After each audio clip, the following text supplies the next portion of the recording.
Il y a plusieurs raisons qui peuvent rentrer en ligne de compte pour amener ces réponses d'histamine, donc suivez un petit peu s'il vous plaît.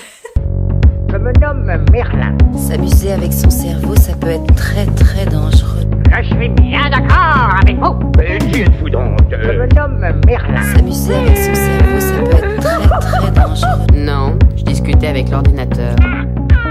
Aujourd'hui, dans cette vidéo, on va parler d'histamine. Alors, peut-être que vous savez ce qu'est l'histamine, peut-être que vous ne savez pas ce que c'est, mais vous avez tous entendu le mot d'antihistaminique. C'est ce médicament qu'on prend quand on a une réaction allergique et qu'on veut en supprimer les symptômes désagréables. Et pour cause, parce que, effectivement, l'histamine, c'est un produit du système immunitaire. C'est une réaction du système immunitaire à quelque chose qui ne vous convient pas. C'est quelque chose que vous avez ingéré, consommé, absorbé, avalé d'une manière ou d'une autre et que votre corps rejette. Donc votre système immunitaire se met en alerte, réagit à ce que vous avez consommé et qui ne nous convient pas, et il réagit justement en produisant l'histamine. Ce sont les mastocytes de votre système immunitaire qui vont produire l'histamine. Alors c'est vrai que du coup, l'histamine n'a pas très bonne presse, mais en fait c'est très important de comprendre que l'histamine n'est pas un problème en soi, c'est même une très bonne chose. C'est grâce à l'histamine que notre corps se met à gonfler, à réagir, à faire des choses pour se battre contre son agresseur et puis pour que la situation revienne à l'équilibre. Le problème, c'est pas l'histamine. Le problème, c'est d'accumuler de l'histamine et que le corps, au bout d'un moment, ne soit plus capable de s'en débarrasser, ce qui va créer des réactions disproportionnées. On se réveille un matin avec une énorme éruption, avec le visage tout gonflé, avec des symptômes d'allergie. Ou alors ça peut donner des réactions complètement extrêmes, comme l'intolérance à l'histamine qu'on verra un peu plus tard, mais en tout cas ce qu'il faut comprendre c'est que l'histamine n'est pas le problème c'est l'accumulation de l'histamine et de ne pas être capable de s'en débarrasser. Alors, à part pour le fait que vous me l'avez demandé, comment ça se fait que je vous parle d'histamine sur cette chaîne, sur la diète cétogène? Pour deux raisons. La première et la plus évidente, c'est qu'il y a une partie des gens qui viennent à la diète cétogène parce qu'ils ont des problèmes d'allergie, d'intolérance alimentaire, des problèmes d'histamine et qui sont obligés de faire des diètes dites d'élimination, et que parmi les diètes d'élimination, il y a la diète cétogène, la diète carnivore, il y en a d'autres, mais voilà. La deuxième, c'est qu'il y a des personnes qui n'arrivent pas à se céto-adapter, ou qui ont des taux sanguins qui sont pas optimaux, qui ont des glycémies qui sont trop hautes, des cétonémies qui sont vraiment trop basses, ou une combinaison des deux. Ce problème de taux sanguin qui se régule pas, il peut très bien être lié à ces histoires d'histamine et d'inflammation chronique du système immunitaire. D'ailleurs, si vous avez suivi par exemple mes petits déboires de glycémie que j'ai racontés au moment d'Halloween, quand j'avais ma glycémie hyper élevée et que je n'arrivais pas à la faire diminuer, je me suis dit il doit y avoir un problème d'histamine, donc je me suis mise à faire tout un tas de tests avec mon lecteur de glycémie, parce que ça peut être une des façons de procéder pour repérer s'il y a un ou plusieurs aliments qui vous provoquent des réponses d'histamine et des montées de glycémie. Et puisqu'on parle de glycémie et de bandelettes, j'en profite pour vous dire que en ce moment vous avez un code promo exceptionnel chez GoKeto. Vous êtes nombreux à me demander sur Instagram si j'ai des codes promo, et je vous le dis et je vous le redis, chez GoKeto il n'y a pas de code promo permanent. Je peux pas vous donner un code promo qui soit valable tout le temps. Il y en a ponctuellement, et quand il y en a, faut en profiter. Donc vous avez moins 10% sur tout le site avec le code GoSuperKeto. C'est valable du 4 jusqu'au 25 décembre à partir de 60 € d'achat. Et c'est vrai que sur beaucoup de sites aujourd'hui, le prix des produits ont augmenté parce que le transport a augmenté, parce que les matières premières ont augmenté, parce que c'est l'horreur en ce moment. Et que du coup 10%, même si c'est juste 10%, personnellement je ne crache pas dessus. Surtout que j'avais pas mal de bandelettes à racheter. Donc voilà, si vous n'avez pas de lecteur de glycémie ou des réserves à faire, n'hésitez pas à profiter de mon code pour avoir 10%. C'est valable aussi sur les compléments alimentaires, c'est valable aussi sur tous les aliments. Vous savez que moi j'aime bien le ghee, j'aime bien l'huile Ketozen Brain, c'est valable sur la poudre MCT Choco qui est revenue en stock et que j'aime bien parce que je fais mes fat bombes au chocolat avec. Donc dans cette vidéo je vais vous parler dans un premier temps des symptômes. Qu'est-ce qui peut vous faire dire que vous avez des réactions histaminiques, voire de l'intolérance à l'histamine. Et puis on va parler surtout du fonctionnement et des causes. Comment ça fonctionne, qu'est-ce qui génère cette production d'histamine, quels sont les facteurs aggravants, pour que vous puissiez prendre les meilleurs choix et savoir comment vous diriger si vous avez ce genre de problème, ou si vous suspectez par glycémie élevée et autres que vous pouvez être concerné. Ce n'est pas le genre de contenu que vous trouverez partout. Et j'ai envie de vous dire un petit peu comme tout ce que je produis sur ma chaîne. Donc si vous appréciez la qualité de ce contenu, que vous trouvez que cette vidéo est la bienvenue, je vous invite à rétribuer son créateur avec un like. Je vous invite pourquoi pas à vous abonner à ma chaîne, et allons-y. Donc je vais commencer par les symptômes parce que vous allez voir qu'il y en a beaucoup. Les plus connus, c'est tous ceux que vous avez quand vous avez par exemple une allergie, soit alimentaire, soit aux animaux, soit au pollen. Donc ça va être tout ce qui est irritation de la sphère ORL. Ça peut être l'intérieur du nez qui gratte, la gorge qui gonfle, le nez qui coule, les yeux qui grattent énormément et qui grattent voire qui brûlent. Hein. Donc toute la sphère ORL qui se met à gratter, brûler, vous pouvez avoir le nez qui coule, mais vous pouvez avoir aussi du mucus dans la gorge ou même dans les selles parfois. En fait, vous avez tout ce qui commence à gratter, à démanger. Donc ça peut être des parties du visage qui vous grattent, mais ça peut être le cuir chevelu, ça peut être l'anus aussi. Ça peut être des choses qui grattent parce que vous avez des éruptions sur la peau, des éruptions d'eczéma, des éruptions pas forcément eczéma, pas forcément identifiées, mais des éruptions, des petits boutons, des plaques, des choses qui vous grattent. Ça peut être des gonflements. Par exemple, moi pendant longtemps je savais pas ce que c'était et j'ai fini par trouver ce que c'était en observant mon papa qui a la même chose. Moi quand je mange par exemple des arachides ou quelque chose qui me convient pas dans la famille comme ça, des oléagineux et des légumineuses, et je me retrouve gonflée ici sous les yeux le lendemain matin au réveil. Et j'avais toujours remarqué qu'il y avait des jours où ça me le faisait et des jours où ça me le faisait pas, et j'ai fini par faire la corrélation. Donc ça peut être des gonflements sur des parties du visage qui sont pas forcément sous les yeux, hein, ça peut être ailleurs aussi, ça peut être comme je vous le disais dans la gorge, ça peut être et ça peut même être sur des parties du corps, ça peut être sur les chevilles, ça peut être sur les poignets, ça peut être comme je vous disais des éruptions d'eczéma, des éruptions de plaques, des éruptions de boutons à des endroits tout à fait incongrus, ça peut être sous les yeux, ça peut être sous les seins, ça peut être plein d'endroits du corps auxquels je pourrais même pas tous lister. Vous pouvez avoir des symptômes au niveau de la sphère digestive, c'est-à-dire des ballonnements, des diarrhées, vous pouvez sentir que vos intestins sont gonflés ou qui vous font mal. Les personnes qui ont des fortes réactions d'histamine, elles peuvent se mettre à avoir des diarrhées comme ça après chaque repas qui va poser problème, voire des espèces de diarrhées complètement chroniques. Vous pouvez avoir des choses qui ont l'air de n'avoir aucun rapport, comme par exemple, c'est quelque chose que j'ai ignoré pendant longtemps, je pensais que ça n'avait aucun lien, mais c'est les maux de tête. Ça je l'ai découvert cette année avec des clients en coaching et même avec mon copain. Donc vous pouvez avoir des maux de tête qui interviennent quelques heures après l'ingestion d'un ou des aliments qui posent problème. Vous pouvez avoir des symptômes de grosse fatigue. Vous savez, pour ceux qui ont des crises d'allergie au pollen ou d'allergie aux animaux, d'acariens, de choses comme ça, après une crise souvent on a une grosse fatigue. Et on se sent un petit peu crevé comme ça, mais vous pouvez ne pas le sentir aussi fort si vous avez des réactions histaminiques chroniques, et vous allez sentir pas forcément des gros moments de fatigue, mais de la fatigue un peu chronique. Donc ça peut être de la fatigue, ça peut être de la dépression, ça peut être de l'anxiété, parce que comme ça touche l'intestin, ça touche aussi la sphère émotionnelle. Il y a énormément de choses très variées, j'essaie de faire le tour, mais vous pouvez avoir de l'acné par exemple, de l'acné qui n'est pas de l'acné hormonal, pas de l'acné de candidose, mais vraiment bien de l'acné d'histamine. Vous pouvez avoir des palpitations qui sont pas liées à des déficiences de potassium, mais qui sont bien liées à des réactions d'histamine.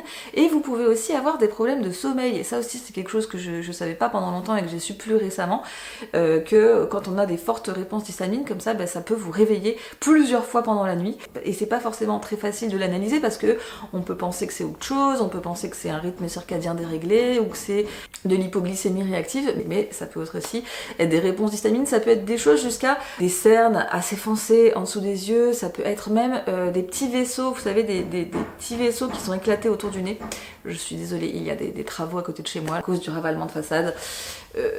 C'est tous les jours, donc je ne peux pas les éviter pour filmer, donc excusez-moi pour le bruit, mais ça va être comme ça probablement aujourd'hui. Donc là j'ai essayé de vous faire une liste de symptômes assez complets. Il faut savoir que ça va être des symptômes assez exacerbés et qu'on n'a pas toujours des symptômes aussi exacerbés que ça. Je vous expliquerai ça un petit peu plus tard. Vous pouvez ne pas avoir ce genre de symptômes ou les avoir en sourdine et ne pas vous en rendre compte, mais vous pouvez avoir une glycémie élevée chronique et corréler certains symptômes avec cette glycémie élevée, et ou vous apercevoir en faisant certains tests qu'il y a quand même pas mal d'aliments qui vous élèvent la glycémie, et ça peut être des réponses d'histamine.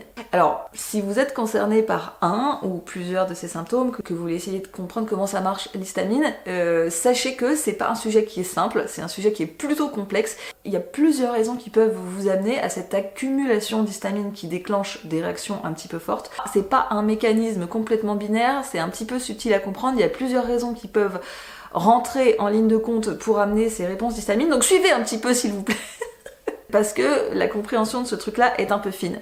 Donc il y a 3 voire 4 raisons majeures qui peuvent vous amener à avoir une accumulation d'histamine et des réponses, des réactions histaminiques sur votre corps, dans votre sang, sur votre glycémie, etc. La première, c'est la plus simple à comprendre, c'est le fait de consommer des aliments qui vont venir agresser votre intestin. Et dans votre intestin, vous avez des espèces de micro-villosités, des tout petits poils qui vont être agressés, qui vont être cassés en fait par ces aliments agressifs que vous consommez. Et en réponse à ça, dans votre intestin, les mastocytes vont se mettre à produire l'histamine qui, s'accumulant, vous donnera les symptômes. Alors c'est quoi les aliments? Alors je vous passe tout ce qui est pas vraiment alimentaire, mais qui est tout ce qui est anti-inflammatoire, non stéroïdien, médicaments, médications problématiques, etc. Parce que ça vous agresse très fortement l'intestin. Si on parle d'aliments purs, vous avez au premier chef tout ce que vous ne mangez plus, vous, en diète cétogène, c'est-à-dire les céréales, les prolamines qui sont dans les céréales viennent agresser l'intestin, mais aussi le sucre en grande quantité, puisque ça fermente et que ça cause pas mal de problèmes dans l'intestin. Ça, on est d'accord que vous en consommez plus, mais il reste d'autres aliments. Et tous ces autres aliments, c'est en fait tous les aliments que je vous dis de pas consommer et que vous me haïssez de vous dire de pas consommer, donc tous ces aliments qui sont agresseurs de l'intestin, et pour lesquels j'ai eu très mauvaise presse à mes débuts. Le lait, les fromages, les yaourts, les produits laitiers en général, à part le beurre, qui contiennent beaucoup de caséine, et la caséine qui est un agresseur de l'intestin. Alors des fois il y a des gens qui me font des commentaires pour me dire que ce que je raconte est ésotérique, que la caséine est très bonne pour l'intestin, que l'inflammation c'est très bien pour l'intestin. Alors écoutez, si on en est aujourd'hui à devoir débattre si l'inflammation est bonne ou pas, moi je jette l'éponge, hein. On sait très bien aujourd'hui que l'inflammation c'est la cause, l'inflammation chronique c'est la cause de toutes les maladies. Ne me demandez pas s'il vous plaît de vous démontrer pourquoi l'inflammation serait mauvaise. Ah, excusez-moi mais j'ai pas le temps. Donc je disais, vous avez la caséine des produits laitiers, vous avez l'acide phytique qui est présent dans tous les oléagineux, toute la famille des noix et étendue, c'est-à-dire je parle d'amandes, de noisettes, de noix du Brésil, de noix de pécan, de noix d'Amazonie. Il y a guère que la noix du pili et la noix de macadamia qui échappent parce qu'elles contiennent très très peu d'acide phytique, mais toutes les autres noix en sont bourrées. Et vous avez pas que les noix, vous avez aussi la cacahuète et puis la noix de cajou, et vous avez aussi les graines. Les graines sont bourrées de lectine et d'acide phytique. C'est la fameuse graine de chia que vous voulez tous consommer, elle en est littéralement bourrée. Mais il n'y a pas qu'elle, il y a la graine de tournesol, la graine de courge, c'est toutes les graines qui sont comme ça. L'acide phytique et les lectines sont là pour les protéger et pour qu'elles ne soient pas digérées par les humains. Et vous pouvez diminuer la teneur en acide phytique, donc la teneur d'agressivité de ces trucs-là en les faisant tremper, mais même en les faisant tremper, en fait, vous ne ferez pas disparaître tout, parce que vous ne ferez pas disparaître les lectines, enfin, vous enlevez une grosse partie du problème, mais vous n'enlevez pas tout. Et vous avez aussi, moins connu, tous les antinutriments qui sont naturellement contenus dans les plantes et même dans certains fruits et légumes, même que vous consommez en diète cétogène et qu'on vous dit que vous pouvez les consommer. Donc vous avez les lectines, dont j'ai déjà beaucoup parlé, qui sont dans beaucoup de légumes, et vous avez aussi la famille des oxalates, la famille des salicylates, enfin... Il y a des familles comme ça d'aliments qui sont agressifs. Alors vous allez me dire, oui, dans ce cas-là, on peut plus rien consommer. Je dis pas qu'on peut plus rien consommer, mais si vous voulez, il y a eu une période de la vie des humains où on consommait les choses en saison. Et c'est-à-dire qu'on allait peut-être consommer une toute petite partie de l'année, un fruit ou un légume qui contenait des oxalates.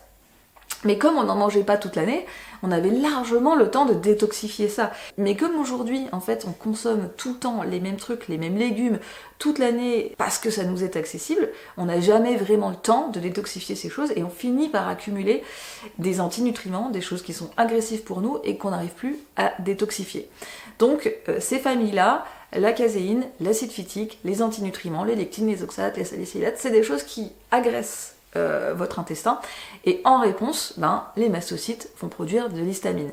Et quand vous avez trop consommé, soit en quantité, soit en fréquence, cet aliment et cet agresseur, vous allez accumuler trop d'histamine et vous allez avoir des réponses appelées des réactions histaminiques. La deuxième chose qui peut créer une accumulation d'histamine, et là ça se complique un petit peu, c'est le fait qu'il y a des aliments qui naturellement contiennent de l'histamine.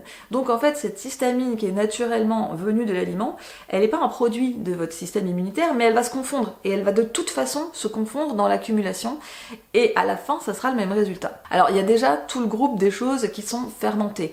Les kéfirs, kéfir de lait, kéfir de fruits, légumes fermentés, alcool bien sûr, ou fermentation ou qui contient de la moisissure. Donc là on revient encore sur le fromage, double peine avec le fromage parce que vous avez la caséine qui agresse et vous avez le fait qu'il y a de la moisissure. Bah, du coup ça contient aussi de l'histamine. Vous allez avoir tout ce qui est viande et poisson qui sont vieillis ou fermentés. Tout ce qui est viande fumée, poisson fumé qui s'est conservé par processus de fermentation ou juste toutes les charcuteries, tout ça contient beaucoup plus d'histamine parce qu'en fait la viande et le poisson et leurs bactéries en fait vont produire de l'histamine. Plus vous les gardez, plus elles vont produire d'histamine. Et même si l'aliment n'est pas fumé ou fermenté, juste si vous le gardez plusieurs jours, il produit de l'histamine. Quand vous mangez de la viande et qu'elle est fraîche, très bien. Quand elle commence à avoir 2-3 jours, même dans le frigo, et ben elle a déjà beaucoup plus d'histamine qu'au début. Et donc tout ça va vous faire une grosse quantité à laquelle vous allez réagir si vous êtes déjà un petit peu sensible. Par exemple, il y a une situation qui est un petit peu catastrophique pour l'histamine et qui est malheureusement quelque chose de courant pour nous en France. Quand vous allez dans un resto ou dans un bar à vin et que vous allez prendre une planche avec du fromage, de la charcuterie et un verre de vin, en fait vous faites vraiment un combo qui est malheureusement catastrophique parce que vous avez le fromage avec la caséine, la fermentation, vous avez la charcuterie avec du coup beaucoup d'histamine et puis le vin avec quelque chose qui est très fermenté et qui va venir mettre de l'huile sur le feu. Alors moi la première, hein, je déplore ça parce que j'adore vraiment ce combo alcool, fromage, charcuterie, mais si on est dans une situation par exemple d'allergie au pollen quand c'est la saison, c'est la dernière des choses à faire.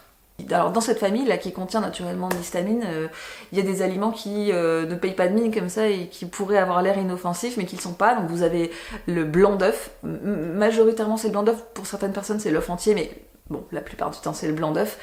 Vous avez l'avocat, vous pouvez avoir le citron vert, vous pouvez avoir les épinards, enfin vous pouvez avoir des épices, vous pouvez avoir même des herbes aromatiques. Il y a beaucoup de choses. Alors je vais pas tout vous donner dans cette vidéo parce que ça ferait une liste un peu chiante, mais vous pouvez aller voir sur mon site, j'ai écrit un article un peu plus complet sur l'histamine où vous pouvez retrouver des détails et des sources où vous pourrez, si la vidéo ne vous suffit pas, vous pouvez aller voir cet article. Si l'article ne vous suffit pas, je vous rebascule sur des sources et vous pourrez aller voir en détail au niveau des aliments. Troisième processus qui peut vous faire accumuler l'histamine, ça c'est quelque chose que vous m'avez je pense souvent entendu dire, c'est le fait de consommer tout le temps le même repas, les mêmes aliments. Si par exemple vous consommez tout le temps des œufs avec bacon et champignons, j'en sais rien, au bout d'un moment vous allez créer une sorte d'agacement à votre intestin, si vous voulez, une réaction d'irritation à force d'avoir consommé tout le temps le même truc avec le même agent. Ça c'est quelque chose qu'on voit fréquemment par exemple dans le milieu du bodybuilding où les gens s'amusent à manger que des blancs d'œufs en énorme quantité plusieurs fois par jour.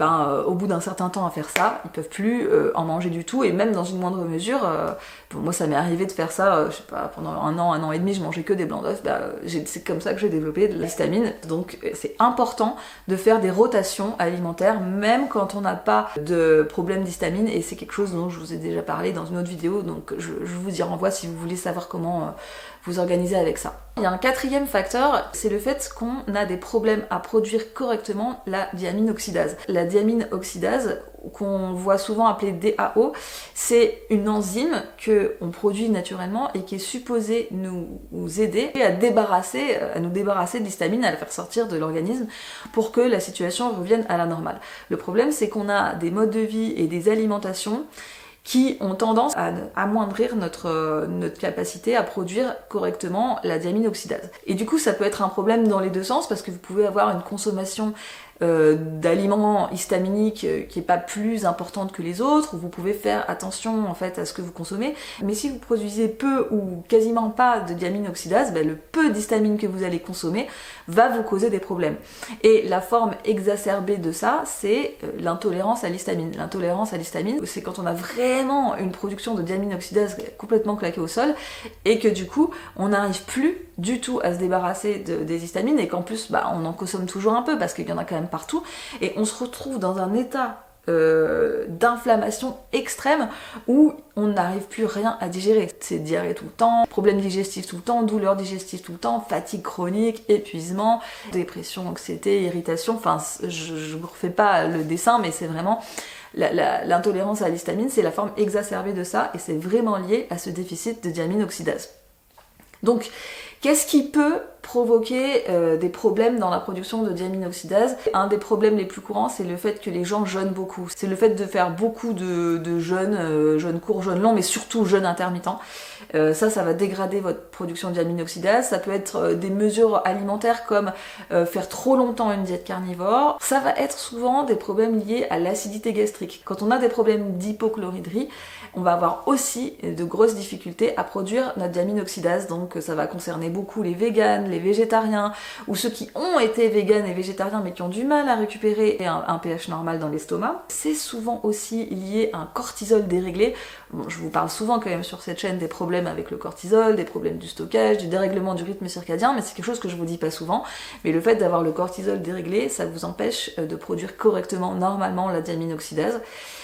Un mauvais sommeil, c'est catastrophique sur ce plan-là, et du coup c'est vraiment le serpent qui se mord la queue, parce que comme je vous disais plus tôt, le fait d'avoir des réponses d'histamine, ça peut vous empêcher de dormir la nuit, et donc si vous n'arrivez pas à dormir la nuit, que vous avez un mauvais sommeil, ça dégrade votre production de DAO, et vous voyez, ça fait boule de neige, on s'en sort plus. C'est le fait d'être déficient en zinc et en cuivre, parce que le fait de pas bien absorber ou récupérer dans les aliments le zinc et le cuivre, bah ça vous empêche pareil d'avoir une production normale de diamine oxydase. Et puis enfin, un gros facteur qui va vous empêcher d'avoir une production correcte, c'est tout ce qui est consommation d'anti-inflammatoires non stéroïdiens, médication, la metformine, les antihistaminiques. Ça c'est le truc les plus énervants, c'est qu'en fait, quand on a des réactions d'histamine, on prend des antihistaminiques, et les antihistaminiques vous empêchent d'avoir derrière une production correcte de diamine oxydase, et donc vous avez de plus en plus de mal à vous sortir de votre allergie. Et c'est pour ça qu'en fait, les antihistaminiques marchent de moins en moins bien dans le temps. C'est que sur le moment ça vous soulage, mais dans les faits, ça vous empêche sur le moyen à long terme de pouvoir guérir de votre problème d'histamine.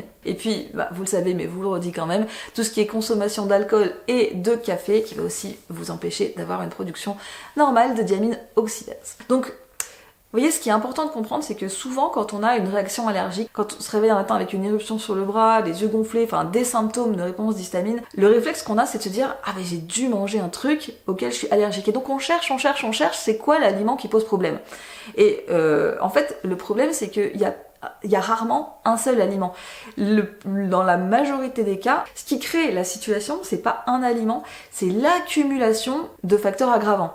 Je vais vous prendre un exemple, même s'il est un petit peu caricatural, mais voyez, je vais prendre l'exemple de quelqu'un qui dort pas forcément très bien, qui a tendance à faire du jeûne intermittent le matin, mais bon, qui prend quand même un bulletproof coffee, donc jeûne intermittent plus le fait de boire du café, qui va bien vous empêcher d'avoir une production correcte de diamine oxydase. Derrière cette personne, elle a peut-être une consommation, même si c'est pas une consommation excessive, mais une consommation tout au moins régulière de fromage ou d'oléagineux ou de trucs qui contiennent trop d'aliments agressifs pour l'intestin. Et puis elle se retrouve dans une situation où par exemple elle est d'un coup plus stressée parce qu'elle a plus de boulot, elle a des deadlines, donc elle va avoir beaucoup de cortisol, elle va dormir un petit peu moins bien, et puis elle fait une ou deux soirées avec des amis ou des sorties où c'est alcool, fromage, charcuterie, machin, et en fait sans s'en apercevoir particulièrement, sans avoir mis le doigt dessus, eh bien il y a eu une situation d'accumulation d'histamine, accumulation d'agression de l'intestin, accumulation d'aliments qui vont être riches en histamine, et puis une mauvaise capacité à produire de la diamine oxydase parce que mauvais sommeil, parce que cortisol, parce que jeûne intermittent, etc. Et on se retrouve avec, boum, une grosse situation. Et donc dans ces cas-là, vous pouvez chercher à mettre le doigt sur quel est l'aliment qui. Mais il faut bien comprendre que cet aliment, il est peut-être la goutte d'eau qui a fait déborder le vase parce qu'il est plus riche en histamine, mais il n'est pas la cause de tout le problème. C'est quand même important d'aller faire le tour de votre contexte et de comprendre pourquoi vous réagissez à certains aliments et vous y réagissez à des moments de votre vie et peut-être pas à d'autres, etc.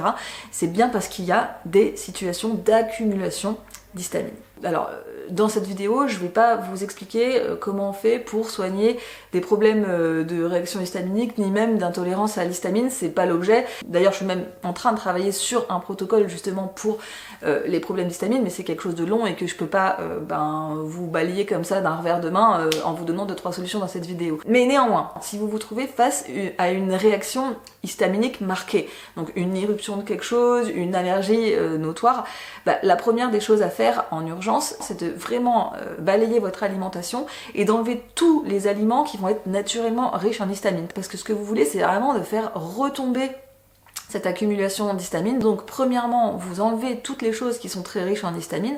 Deuxièmement, vous essayez d'enlever les agresseurs de l'intestin qui eux vont aller venir stimuler les mastocytes. Et puis bien sûr, enlever tous les trucs qui viennent foutre de l'huile sur le feu et qui peuvent aussi dérégler la glycémie pour d'autres raisons, c'est-à-dire le café, l'alcool, les choses comme ça. Évidemment, vous enlevez en urgence. Après, vous pouvez aussi vous aider de choses parce que il faut comprendre que c'est vraiment une réaction exacerbée du système immunitaire, donc une inflammation qui est exacerbée. Vous pouvez utiliser les éléments qui vous aident à faire redescendre l'inflammation. Je vous avais raconté, quand j'ai des problèmes d'allergie au pollen, j'utilise deux choses qui sont les bains froids et la lumière rouge parce que les deux font redescendre l'inflammation. Donc 5 minutes dans une eau à 15 degrés, ça me permettait de complètement faire partir la crise. Et puis la lumière rouge, ça m'aidait aussi. Donc là-dessus, je vous renvoie au dernier live que j'ai fait sur Instagram sur le sujet spécifique de la lumière rouge. Si ça vous intéresse de le retrouver, il est en replay. Vous pouvez utiliser même des compléments alimentaires. Par exemple, dans ces situations-là aussi, moi je prends le mélange curcumine et chardon-marie qui est sur le site de GoKeto, parce que la curcumine, en tout cas pour moi, elle m'aide bien à faire redescendre l'inflammation. Et puis je vais beaucoup simplifier mon alimentation pendant la période de crise en essayant de limiter au maximum tout ce qui pourrait contenir des agresseurs. Je vais me diriger vers une diète qui va peut-être être un petit peu plus carnivore. Puis surtout, je vais favoriser les matières grasses. Je vais avoir une alimentation qui va devenir très grasse parce que c'est vrai que c'est rare qu'on ait des problèmes avec les matières grasses, donc je vais faire pas mal de fat bombes avec du ghee, avec des huiles, avec de la ketogène brain, des choses comme ça, parce que je sais que ça je le tolère bien et que ça calme l'inflammation et que ça ira bien pour moi. Ça ne vous empêche pas, bien sûr, surtout passer les premiers jours, de faire des tests de glycémie avec la technique que je vous avais donnée une fois dans un live, donc de prendre votre glycémie, soit après des repas, mais des repas assez simples avec assez peu d'aliments, soit après des aliments isolés parce que vous les soupçonnez de vous donner des réactions histaminiques. Alors quand on fait ce genre de test de glycémie en vue de démasquer un aliment, un problème, on fait une technique un petit peu plus poussée que d'habitude, c'est-à-dire qu'on va prendre sa glycémie avant de consommer l'aliment, puis on va la prendre toutes les demi-heures pendant 2 heures pour vraiment voir le mouvement de la glycémie et si c'est un mouvement net, normalement avec une réaction d'histamine on a vraiment une élévation et qui a tendance à ne pas redescendre après, mais une élévation plutôt forte. Alors je reconnais que c'est un petit budget de se lancer là-dedans parce que ça coûte un petit paquet de bandelettes, hein, j'en suis l'exemple parfait, mais du coup c'est l'occasion, n'hésitez pas à profiter du code promo GoSuperKeto qui vous donne moins 10%. Moi de toute façon en ce qui concerne les bandelettes, les choses comme ça que je suis sûre d'utiliser, j'hésite pas à prendre de grandes quantités et comme je vous le disais en début de vidéo, il ne sera pas là tout le temps. Alors je sais que le mois de décembre c'est toujours un mois compliqué parce qu'on a des dépenses, mais voilà, profitez-en pendant qu'il est là. J'espère que cette vidéo vous a appris des choses. Forcément c'est un très gros sujet, donc si vous avez des questions sur des aliments, sur des procédures, sur des choses que j'ai dites trop vite ou pas comprises, n'hésitez pas à me les mettre dans les commentaires, n'hésitez pas à liker cette vidéo parce que c'était quand même beaucoup de travail pour moi pour vous la faire. Et à très bientôt dans la télé-réalité de la cétose.